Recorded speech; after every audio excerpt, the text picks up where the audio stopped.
Long march ناکام ہو چکا ہے، ٹھس ہو چکا ہے، اب دوبارہ تشکیل نہیں دیا جا سکتا، اور شاید ڈرامے کے بعد کچھ ہمدردیاں، ڈرامے سے پہلے شاید کچھ ہمدردیاں ہمیں بھی ہو جاتی کہ بھئی یہ واقعہ ہو گیا ہے، تھوڑا اس کے ساتھ نرمی ہونی چاہیے، تم نے وہ مواقع بھی گنوا دیے ہیں۔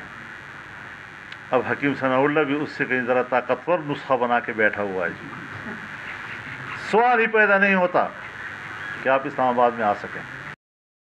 اتنے غیر سنجیدہ ہو گئے ہیں ہم لوگ،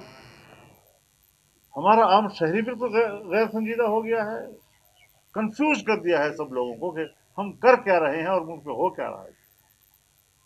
اور میرے خیال میں اس ایکٹنگ میں تو اس نے شاہ رخ اور سلمان خان کو بھی پیچھے چھوڑ دیا شاید، کوئی اداکار بھی اس طرح ایکٹنگ نہیں کر سکتا جس طرح اس نے ایکٹنگ کر کے دکھائی، اور اس کو سچ بھی ثابت کرنے کی کوشش کر رہا ہے۔